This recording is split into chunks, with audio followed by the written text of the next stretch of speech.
Yes, and live. I think we're live. Live from Austin, Texas. It's the Plutopia News Network Happy Hour with our guest, returning our friend Roy Casagranda, who will lead us down the path of righteousness. The not ready for cable news players are here. I didn't Suzy know he was going Shelor, to do that. myself, Hello. Scoop Sweeney, and Jon Lebkowsky. Hello, Jon. Hello. And I'm supposed to do the intro. I know that. I'm ready for that. He's on the script. Oh, this is disconcerting. What's disconcerting? Well, somewhere on here, I'm getting an echo of everything that we're saying. I just wonder where that's coming from. You're being Zuckerberged. Well, that really zucks. Is that Zuck? Well, we're headed downhill in our usual I see direction. where it is. It's all better now. So, all right. The intro. Roy Casagranda is back. Yay! Roy is a professor of government at Austin Community College and the author of The Blood Throne of Caria. Did I pronounce that right? Caria? We don't really know. So Caria. All good. Okay. We don't know. And I have a list of subjects that we could talk about tonight. It's a short list. Let's see. Protests in the streets, federal troops raiding various cities, global pandemic, upcoming election, propaganda, conspiracy theories, corruption in government, racism and xenophobia, sexism, and pedophiles wherever you look, especially in pizza parlors and Wayfair. Well, I need to, Jon, I need to add one more. Oh, no. Donald Trump. Oh, no. Yes, Donald Trump has said masks are good. So what that tells me is I need to immediately get rid of my mask because it's probably been impregnated with some secret poison to get rid of all the libtards. So, oh my God, the mask of the Red Death, or maybe or the Orange Death. The Orange. Can you imagine the inside of his mask when he takes it off? It's got to just be Cheeto color. All please! over the inside. That's something I can't unsee in my mind. So here we are. Oh my God. Yes, here we are. I know what we should talk about first is the federal unmarked troops in the various cities. Because Roy, as a professor of government, maybe you can tell me whether that's really legal and okay. Can they do that? I mean, I think we're in a really strange space. So there are actually police as opposed to soldiers, so that doesn't violate the Posse Comitatus Act. But having said that, the Military Commissions Act of 2006, as far as I understand, pretty much destroyed Posse Comitatus anyway. So the answer probably is yes, that they can just do this. It's strange because usually the president declares a state of emergency and then calls out the National Guard. And then the National Guard goes in there and beats the protesters up. So one of the fun things about the Trump administration is they always seem to be looking for a way to do it differently, and pushing those boundaries. It is problematic that you have federal police in a city where they're uninvited, and the mayor being asked to leave. The mayor has made it clear they're not supposed to be there. So then you run into the overlapping jurisdiction kind of, does federal law trump state and local law, and can they do this? And honestly, I think the courts would have to figure that out. I don't know may that have an anybody's opportunity ever done to this do. before. What was that? I think they may have an opportunity to do that. I think that Portland is suing them. Well, I have a feeling that the reason he didn't use the National Guard is the obvious reason. They're usually under the control of the governors of that state. And if it's a Democratic governor, that presents him a problem. So you do an end run around it and bring in your own shock troops. Well, Okay. except that that's how they have done it in the past, is they invoke the Insurrection Act of 1807, and then they say we're in a state of insurrection, and then at that point the governors are out of the picture. What in the world were we doing in 1807 that was so serious? Said this history student here. So Jefferson was president. Well, that explains it then. We were in a really bad situation with the British. I really have no idea why they would pass the Insurrection Act in 1807, other than maybe they were nervous there would be another Whiskey Rebellion or Shays Rebellion kind of event. I mean, you gotta remember, we didn't even have the Constitution up and running. We already had our first rebellion, and then shortly after we got the Constitution up and running, we had our second rebellion. So I think there was just fear that we were that kind of a society.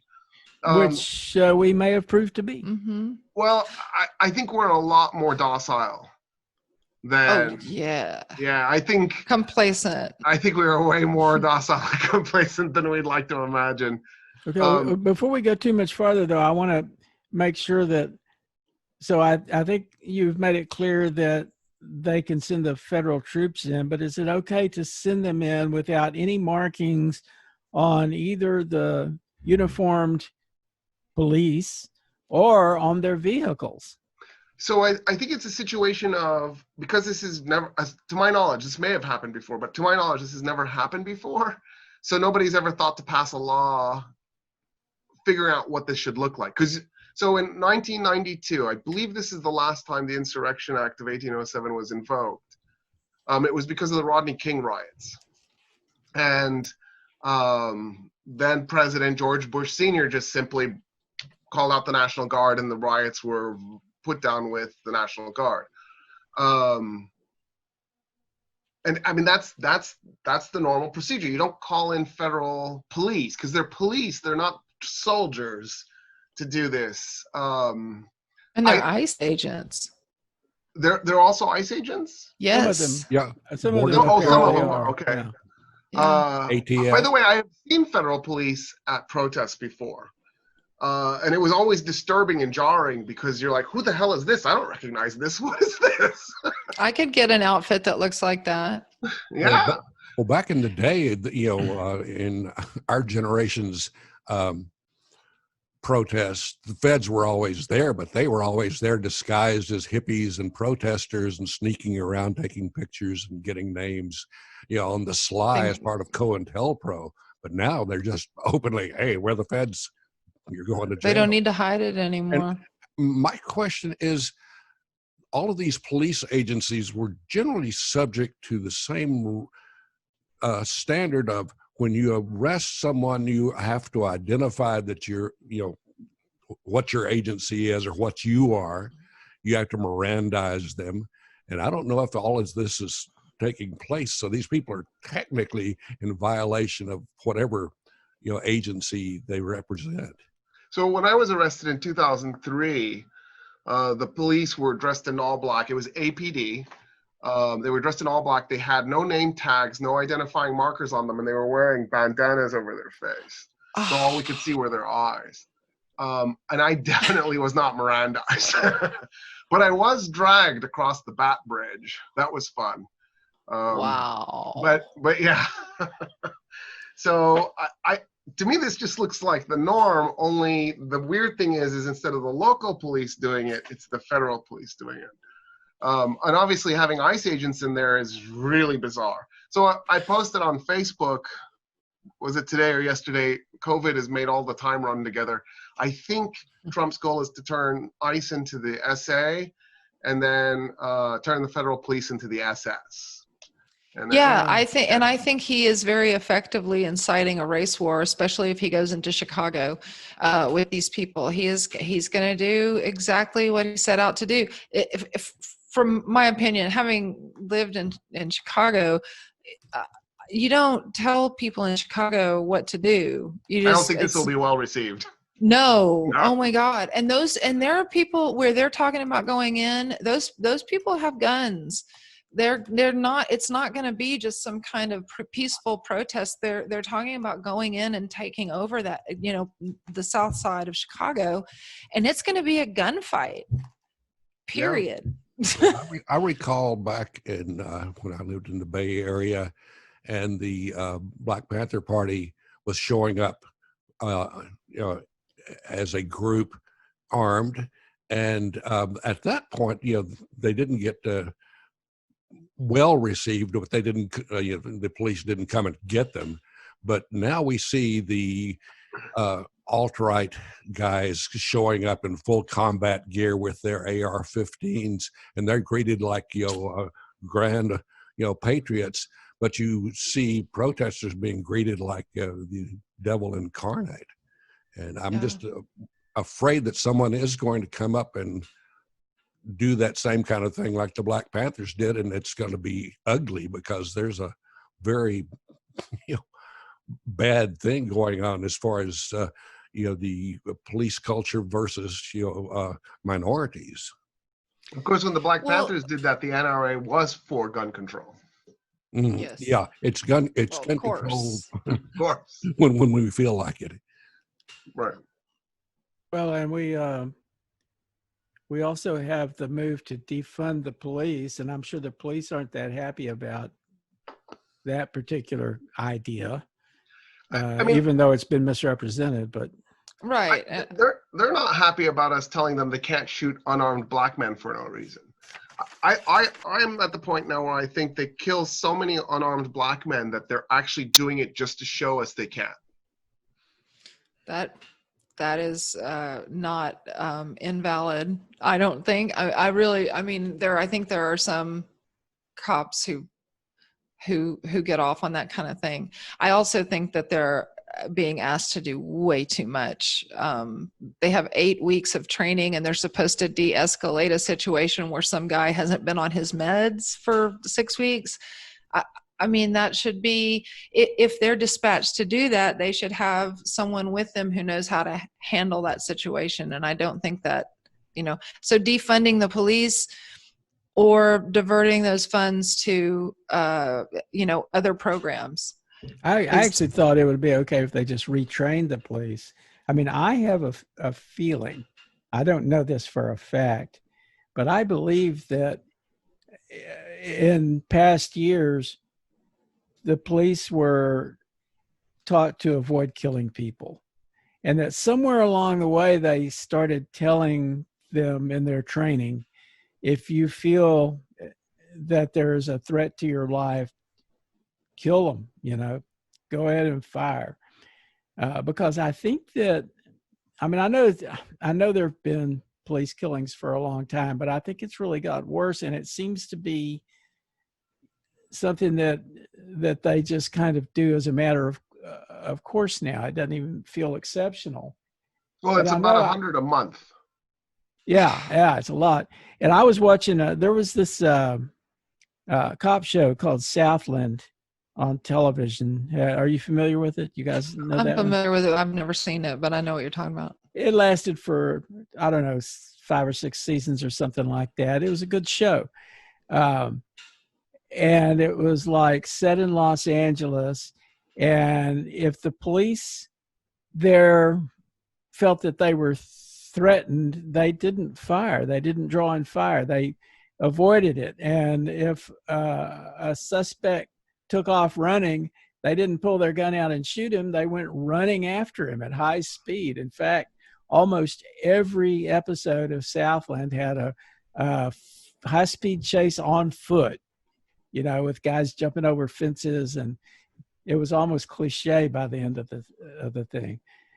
I think that maybe that's the way police were back then, and now it would be like you just pull your gun out and shoot the guy, right? Well, with the whole military equipment that has happened, being equipped with military grade weapons, military outfits, nuclear bombs, assault vehicles. I tanks, don't remember the cops having anything but crummy little, Crown Vic sedans.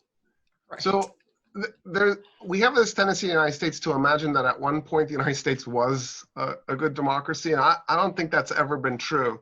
And I don't think the police have ever been that way, except maybe for white people. So, one of the things that we need to sort of check in on is the fact that the police were created originally to hunt down escaped slaves. And then later on, they were used post-Civil War to keep Black people in their place. And the systematic violence that the police have inflicted on the Black community in the United States that we're now aware of has been going on the whole time. And when we made lynching illegal, the cops sort of took it on themselves to fill in the gap. And they continue the process of lynching. They just do it with a uniform. Just as an anecdote, I have a friend, a colleague, who grew up in Alabama, and she was telling me that when she would walk down the street, because she had Black friends, the Black friends would walk on one side, she's white, and she would walk on the other side, because the cops would drive through town and they would randomly shoot at the Black kids, and the Black kids didn't want their white friend accidentally being killed by the cops. I mean, I think we tend to look at the cops as this really useful instrument because, yeah, they patrol our streets and they keep us safe, and the rape rate is lower and the theft rate is lower. They do serve a purpose. It's not that they're completely without merit, and probably the average person who becomes a cop intends to do good. That's what's in their heart. But then the institution itself, I think, tends to corrupt. Because, right, power corrupts, and absolute power corrupts absolutely. And at the end of the day, we've asked the police to be our parents. We're not taking care of our, yeah, that's perfect. Yeah, I mean, that's what the way we were taught to see cops. This is yeah, what exactly. We saw in and it's exactly the parent thing, right? You're looking up to the cop. You see the cop as your parent. We don't drive correctly, so the cops are there to police our driving. And it's yes, sir, and no, sir. Exactly. And we're violent towards each other, so the police are there to regulate our violence. And at the end of the day, I think that burden that we've put on the police to regulate our violence, to regulate our bad behavior is absurd. It's insane. Why don't we just grow up and behave a little bit better? Also, maybe we could make some leeway. Like if I'm at a bar and I start punching the guy next to me, maybe I should be charged for all the damages done to the establishment, but sure. Do I really need a jail sentence? Do you think some of what we're seeing is the result of the growth in media, social media, the ease of access to the tools of media? When early demonstrations that I remember, there may have been some TV cameras there, maybe a couple of newspaper reporters, a few, freelance people. But now everyone has a broadcast quality video recorder in their pocket. And this behavior has probably always been here, but now it's been brought to the forefront by so many people saying, look what happened today. Yeah, there's no hiding it now.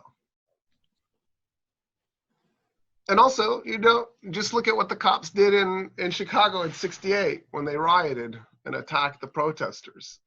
Yeah, it's going to happen again. Their big mistake then was doing it in front of the TV cameras. Exactly. The usual way.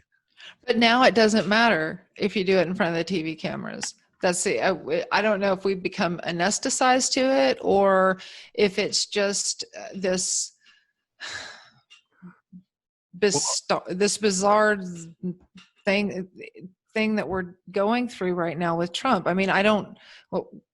What the hell is happening? Hey, there's a question on Facebook from Julia Poirier. How do you explain the existence of Black police officers? Do you think they feel like they're securing the safety of only white people? I mean, I think that's the history of every authoritarian system, right? You have to recruit from the population you're trying to oppress. I hate to do this analogy because I feel like it's probably a little abused, but right, the Nazis realized they couldn't run the concentration camps without the cooperation of the prisoners, and so they created a whole system of capos within the prison system to make sure that there was actually collaboration with the prisoners. And I think that's just true in every system where you have authority. You need to make sure you have buy-in. The average Black who becomes a cop probably thinks that they're going to go do a good thing. I think that's what everybody thinks, right? You say, oh, I'm going to go work for the FBI because I'll do a good thing. I'm going to go work for Health and Human Services because I'll do a good thing. I'm going to go become a teacher because then I'll be doing a good thing. And then once you're in, the institution then changes you and alters you. And one of the things that we've found, of course, is black cops are also violent to black people and people of color.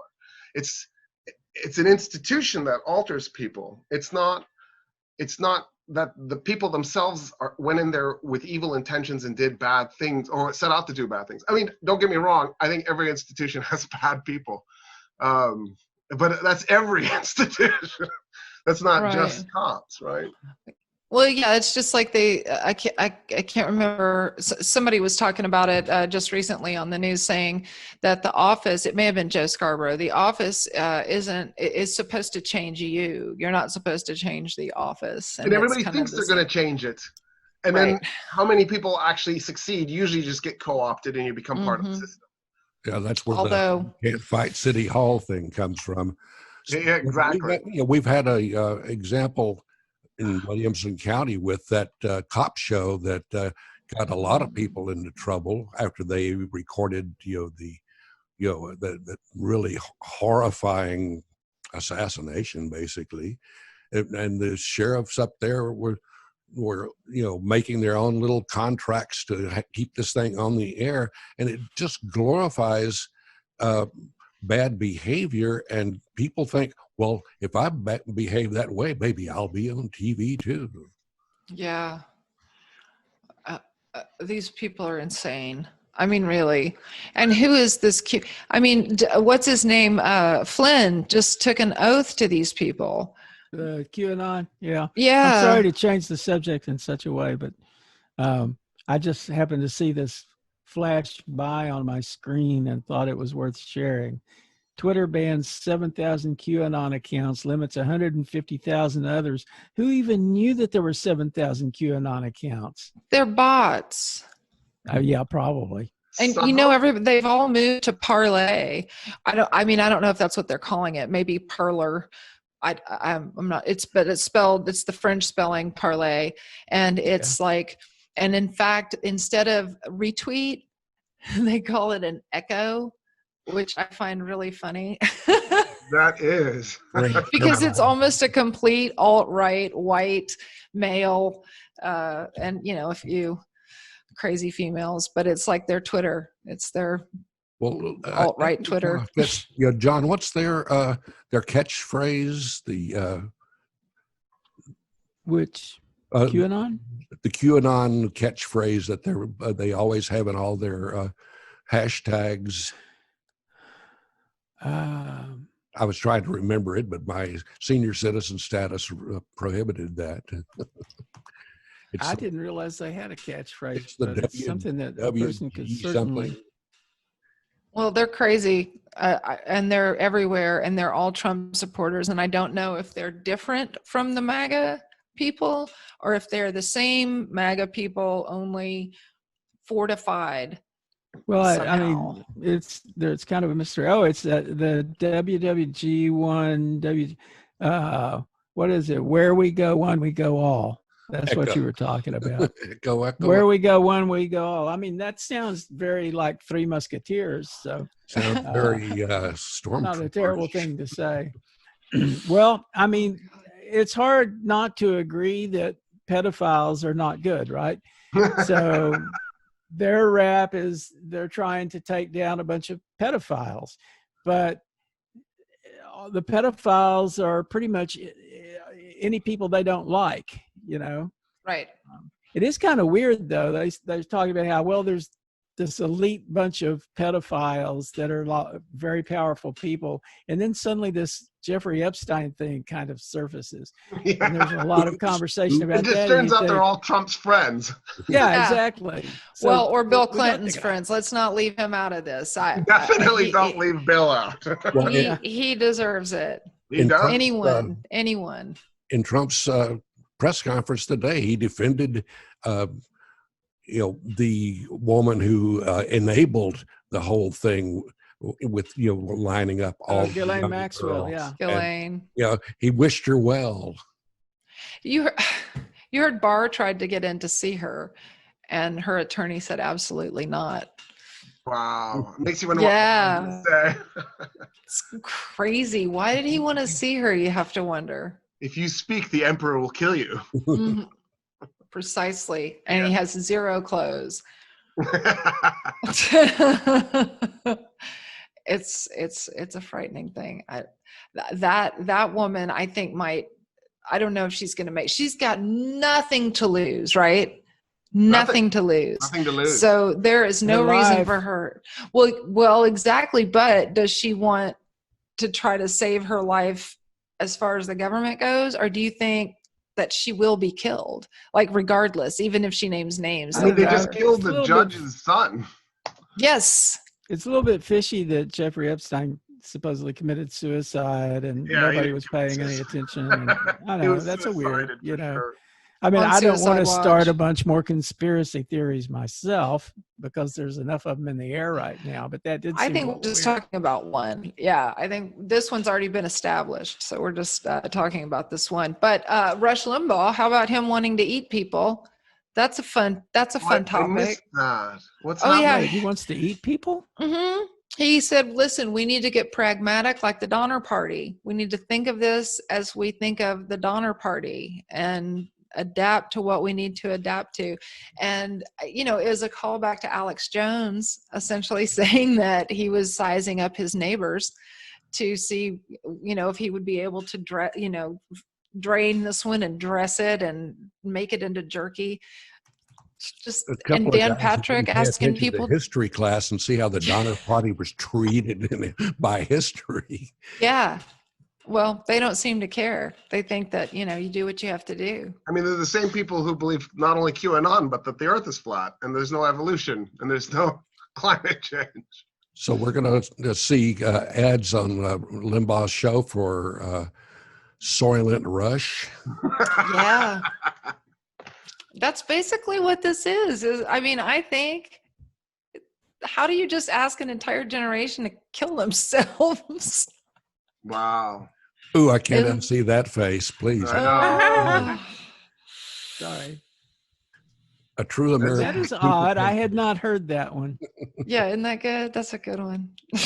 Good grief. I think it's really profound that people are actually saying a group of people need to be willing to die so that my wealth isn't interrupted. Yeah. Right. I mean, I think that's the United States right there in a bubble. Perfect.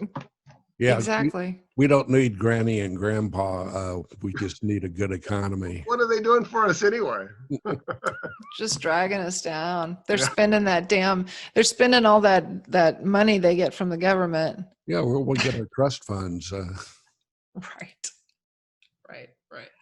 But it'll solve Social Security. Well, you know, the pandemic may be fixing that already. Yeah. Well, they keep, you know, the idea, from what I understand, there was an idea that children couldn't get it, right? First, it was people under 30, and then it was people under 15, and now we've got infants getting it. We've got in Europe, daycare kids getting it. Europe, it's happening. 2 in utero senior cases. citizens surviving it. Well, So I mean, the idea what was are you going to believe now? The idea was that kids were unlikely to die from it, but it's not impossible that they would die from it. But they can spread it. And also, there's a it. possibility of getting Kawasaki disease. Yeah. Now, I've heard of that. I read something about that. What is that? So I guess it's your circulatory system inflames, is my understanding. And if you get treatment for it, it goes away and you're good. The rest of your life is fine. If you don't get treated for it, it will dramatically shorten the length of your life. Yeah, it actually appears that the effects of COVID are as much vascular as anything else. So, but it's just a weird virus. It has all of these many effects. And I don't know that we've ever seen anything quite like that before that could manifest in so many ways and have such a range of effects. And, you know, you hear of people who simply just can't seem to recover from it. And then other people will have it for a few days and they're fine. Yeah. You know, and other people will be exposed to it. It'll be in their system, but they won't really have symptoms, or they have very mild symptoms. Just such a range of effects. And to make assumptions about whether this or that set of people will die from it, or will suffer from it, or will have a hard time with it, or will have long-term effects from it, it's like rolling the dice this way and that.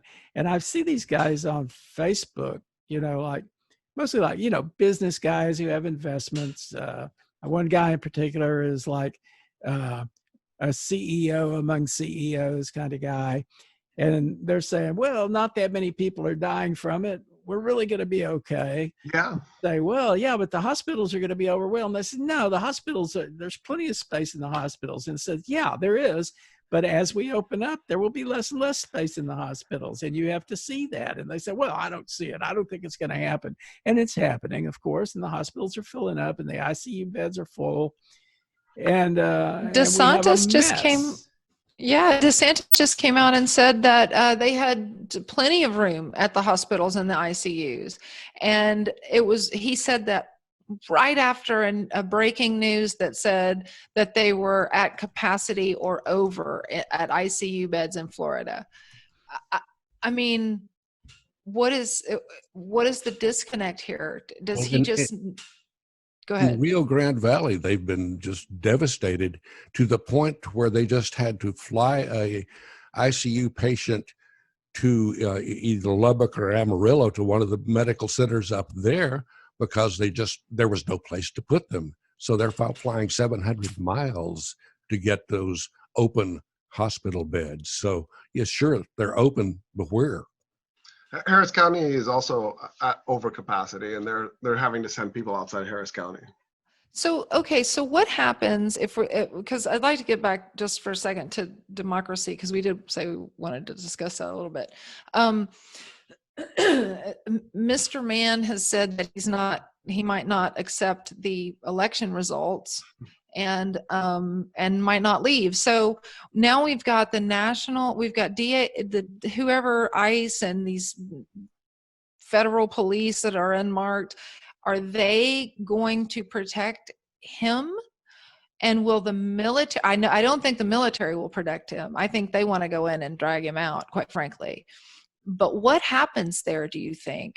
This is democracy that's at stake, right? Will he leave? And if not, what happens? Well, so we don't know, because this almost happened in 1932. We almost had a coup in the United States. 1932. Yeah, it was when What FDR happened? was elected. A group of Republicans and businessmen decided they were going to basically do a soft coup. They were going to leave FDR in power, but they were going to take all his power away from him and then tell him what to do. And they went and they put together the plan. They knew they needed the military. So they went and they found Major General Smedley Butler, United States Marine Corps, and they brought him over and they said, General, will you help us? And Smedley Butler said, what do you need me to do? And they said, well, we're gonna give you a letter that you need to deliver to the president explaining that you and the Marine Corps just launched a coup, and that he will be a puppet president, and we're gonna dictate all the policies he's gonna enact. And Butler said, I'm your man. He took the letter and he went to the wrong building. And instead of going to the White House, he went to the Capitol building. And he was a twice decorated Congressional Medal of Honor winner. There's only been 2 people in the United States' history to have 2 while alive. Right, Wow. 90% of Congressional Medals of Honor are Sure. posthumous, and he had 2 alive. Wow. He asked Congress, "Can I address you?" And they said, "Yeah, of course. You can talk to us anytime you want." Right? Smedley Butler, and he got up in front of Congress and read the letter out loud to them. And that's how Wow. it never happened. I'm sure that went over well. Wow. What's remarkable to me is not a single person was arrested or tried or anything. Really? None. Wow. Yeah. And then shortly afterwards, Butler then wrote the book War is a Racket and just basically outed that his entire military career was a sham, and he was just corporations. Yeah. He was amazing. And what's really crazy, I'm gonna have to check that out. To a Marine Say 3 names: Smedley Butler, Chesty Puller, and James Mattis, and Marines will begin weeping. They love those 3 men. They worship them. And I'm with them, actually. I think all 3 men are amazing. Wow, James Mattis. They're our saints. We should erect shrines to them. I wish he was still. You're talking about the same James. You said James Mattis, or Yeah, the current one. Yeah, that's what it would be nice if the president, the tuxedo. Yeah. This is switching back to an earlier subject, but Shanta Stevens, our pal Shanta, just posted on Facebook. He says that he had run across an excellent article that compares QAnon to the satanic panic of the 1980s. Yeah. Since the story is the same from the daycare panics to QAnon, it's not really about kids. It's about fears of a changing social order. And that's in Mother Jones, by the way. And then, of course, in the late 70s and early 80s, there was the whole D&D freak out. Oh my God, They made a Tom Hanks movie about how D&D would lead you down into insanity. Which it may have in some cases. So for sure. So back to the question of what happens. The one time where there might have been justification for postponing election was 1864. And the reason you could have justified that was we were in the middle of a civil war. What crisis could there be possibly that would be worse than a civil war? And Lincoln knew that. And that's why Lincoln didn't postpone the election. And of course, they didn't have polls back then. So he didn't know if he was going to get reelected. He basically just said, I'm going to take my chances. And the election was, I think, a lot closer than the average American would ever have imagined. In any case, I think there was this big sigh of relief because everyone went, well, if he didn't postpone the election, there's no way any future president could ever do it. That the precedent has been established. That the bar for postponing election is really high. Right. And so I think there would be sort of the potential for a political earthquake. But having said that, he's done so many over-the-top, egregious, insane things. The fact that we haven't had the political earthquake yet is beyond baffling and bewildering to be like, what are people waiting for? He's basically turned the federal government into his own little corruption scandal, where he's bilking millions of dollars from the federal government. He's using the federal police like they're his SS. Yep. I mean, what's left? That's exactly right. That's exactly right. He's got his danger own lurks between fantasy and reality. Yeah, you'll go insane. This is the Tom Hanks thing. You go insane if you have Shanta. a bunch of friends who love to play it and you don't.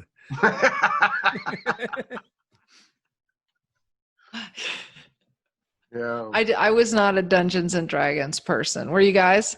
I am. I am now. Are you still play? Okay. Oh, yeah. Are you World of Warcraft? That's good. The World of Warcraft. I only play Candyland. I tried to do the World of Warcraft thing at one time. I had a friend, a guy named Joey Ito, who was kind of like entrepreneurial guy who actually he later became head of the MIT Media Lab, and he actually resigned because there was some controversy about having taken funds from Jeffrey Epstein, speaking of which. Oh, wow. But Joy, at one point, there were a bunch of us who used to hang out, and we would hang out in a chat room that he had set up. And a bunch of those people sort of went into World of Warcraft and formed a guild and started going on adventures in the World of Warcraft. Wow. And I started to sign up with it because, these were like friends of mine. I thought I'd go in there with them, but I just didn't have the patience. I really didn't. Yeah, it seems like a lot. I didn't have the mindset, Yeah, I mean, you really commit in a big way when you do that. My grandson is a World of Warcraft guy, and when I look at his screen and when I look at the activity that he's involved in when he's playing and all of the various, he's got all kinds of things going on all over his screens. And it's not an adept actual at balancing all that stuff. You really, it takes time. I'm sure it takes probably quite a bit of time to really become adept at living in that other world. For sure. And of course, they have a blast doing it. It's not a shooter game or anything, right? It's just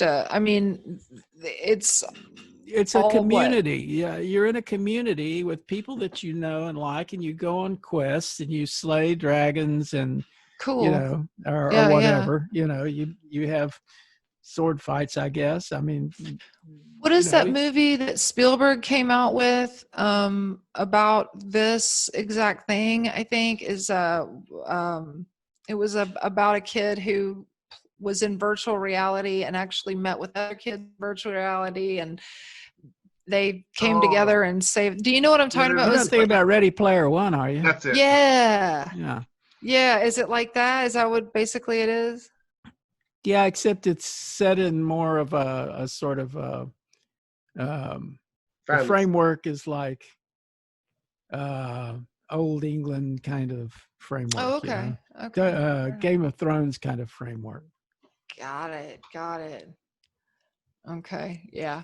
I never did that. I did. I read the Hobbit and that stuff when I was a kid, but that was about. And I think Jabberwocky is as crazy as I got. Really. One of my all-time favorites. When I was a kid. Where you look. Jabberwocky is my screen name. Speaking of gaming, I like to do that. Number 2 grandson was very much into World of Warcraft, and every time he would come to visit, when he left, I had to go to clean out all my computer. I've got computers everywhere. He would have World of Warcraft installed on every one of them, so he could really go to town and be a super player. And fortunately, he got out of that and became a programmer who's making good money now. So I guess it worked out. Well, how much space does it take on a computer? And do you have to download it? Or is it like virtual? I don't know how much space it takes. Probably a bit.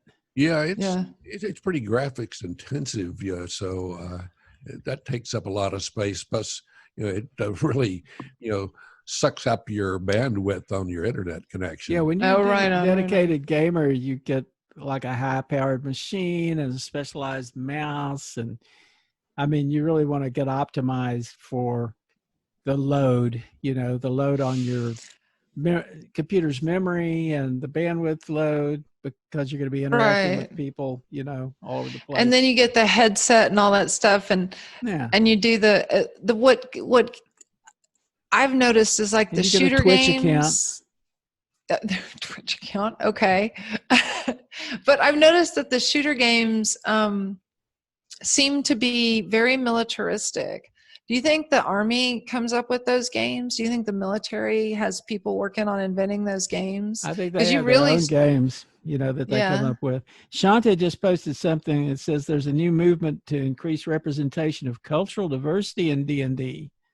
Oh, yes. Wow. And this is spreading to other MMORPGs, which is multiplayer role-playing games. Yeah, multi-member. Oh, I don't know. Probably. I can't remember. I think people were. I thought I knew what that stood for. A little bit back, but now they didn't do enough. Like, for example, all the bad races. Right. First of all, they use the word race, which of course is problematic. But then all the bad races are dark. So the good elves are the light-colored elves. The bad elves are the drow elves.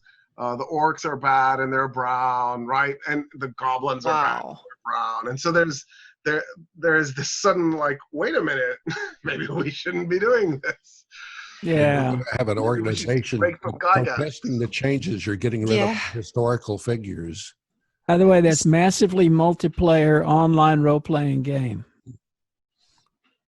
MMORPG. We here in Bastrop County, we had a very strange occurrence. They have a Confederate memorial in Bastrop outside the courthouse, and they've been having the debate that's been going on everywhere about can we get rid of this thing? And there was a very large number of people who were in favor of getting rid of it, to put it somewhere else in the museum, and a small number that did the usual. It's our history. It's our you don't want to take away our history. And the county judge who was is in charge of the commissioner's court there had been opposed to it. All of a sudden this week, he said, yeah, this is a good idea, because he actually sat down and he read what the Civil War was all about. He read the Articles of Secession, which have nothing to do with states' rights. And he went, maybe this is a good idea. Wow. And that was a real surprise, because this is a very conservative part of the county. Yeah. Wow. That's now a really big deal. Changing its flag. Is it? Yeah. The legislature has voted to change the flag, and the governor has signed it into law. It's a done deal. Well, he said he would. So a lot of this stuff happened thanks to the Daughters of the Confederacy, and they're apparently right around 1910 in that era, erected thousands of these things all over the country. Yeah. And there was only one reason, and it was to keep the black man and woman in their place. They put them outside, federal buildings, courthouses, any place of authority to basically say, you're not welcome here. And then there was a surge of them in the 60s. Yeah. Oh, yeah. Yeah. But that organization is still around, and they still show up. Oh, yeah, they are. And proud. Our prize, whatever. So here's my fear with the moment we're in right now. So we're in this moment where people are in the streets, they're protesting, they're demonstrating, they're doing really important, good work. They're putting their bodies on the line. They're getting shot. Right now they're being arrested by unmarked cars, federal police.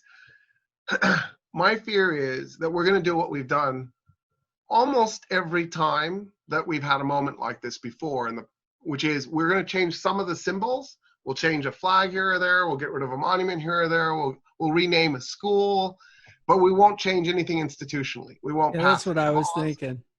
We won't pass any laws. We're not going to go in there and we're going to alter an institution like the police. I mean, think about it. The police have only really been around in the United States for 160 years on the planet, because we didn't do police. We also didn't do prisons until 200 years ago.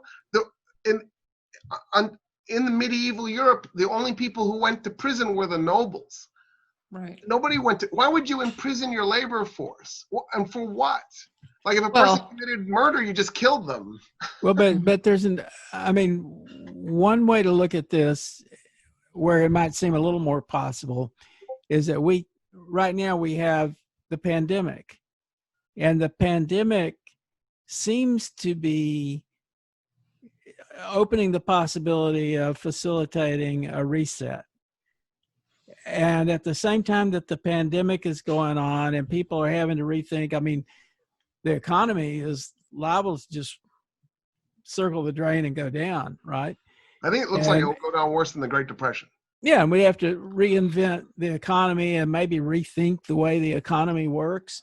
And at the same time, we may reinvent and rethink other things. And it happens that at this very same time, while all this is going on, George Floyd gets killed by a policeman, and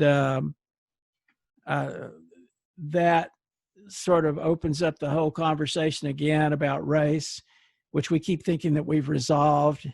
And really, I mean, I don't think we've ever figured out how to confront racism. And we all carry some of it, we all have our tribal anxieties and that sort of thing. It's not just about race, but it's it's othering, everybody has a tendency to other to some extent. And we're not going to be able to bury that. Somehow we're going to have to pull it out, and confront it and really deal with it. And it's really painful. And that's kind of what's happening right now. And like you say, in a normal situation, all that could just eventually people will do enough to make them feel a little bit better that they've done something, and then just kind of go back to the same old cycle again. And, 20 years from now, we discover that we're still racist. Yeah, but, I think but that might not happen because we may have more of a complete reset because of the convergence of multiple things that are happening that are all pretty dramatic.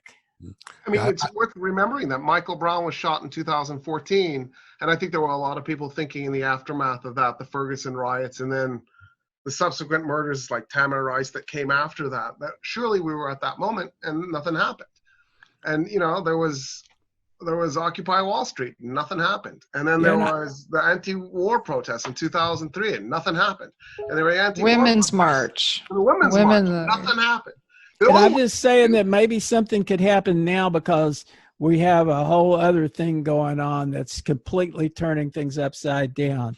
And when things turn upside down, I mean, one thing that could happen is that we could just have collapse. And you know, Jane Jacobs predicted collapse. I think Jared Diamond, a bunch of people predicted collapse, and pandemic was one of the things they were thinking about. But you know, you got the phoenix rising from the ashes too. Is there that possibility? Could it be that we come out on the other side of this with a little more sanity? Or are we just going to collapse in a heap of like QAnon craziness? You know, I could go either way, right? With racism, much the same way that modern medicine has been dealing with certain diseases, treating the symptoms but not going to the root cause. And until you do that, you know, sure, you get rid of this symptom and that symptoms, and others pop up. You have to get to the root cause, or you're just wasting your time. What do you guys, go ahead. I was going to say, I think one of the reasons why we don't solve racism is because even if it's subconscious, because maybe people aren't fully conscious of this, solving it means whites would have to give up a lot of advantages.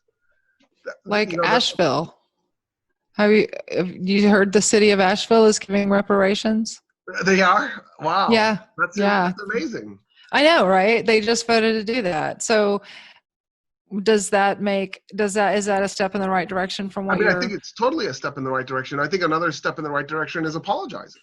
The Commonwealth of Virginia has apologized for the genocide of the Native Americans and African slavery. That was a huge moment. The fact that they're the only state to do it is also really telling. Like, why not jump in there and get something going? Well, better to apologize than give them their land back. Oh, yeah. I mean, it's like the 12-step program. You start with an apology, then you start making amends. Yeah, how do we give the land back? How does that look? Well, I don't know. Oklahoma may figure that one out. Yeah, that's just what I was going to say. What is that story, John? Well, the Supreme Court ruled that the Native Americans, the tribes that had treaties that gave them ownership of pretty much half of Oklahoma, that those treaties had to be honored. And it's really there was technical problem. The Congress had never voided the treaties. If Congress had voided the treaties, I mean, they could have just voided the treaties and then they wouldn't have the right to the land anymore. Apparently you can just pass a law to wipe out your contract, which it's, you know, that doesn't sound right either. But they didn't pass any law. They didn't do anything to void the treaties. The treaties are still in effect. The Native Americans own those lands, and they have rights that I think are, I don't know, there's some negotiation going on between the state of Oklahoma and the tribes, I think, and I don't know where those are. I mean, well, I'm hoping that comes through because my Choctaw ancestors might get back some of their property. Yeah, That'd you be are. Nice.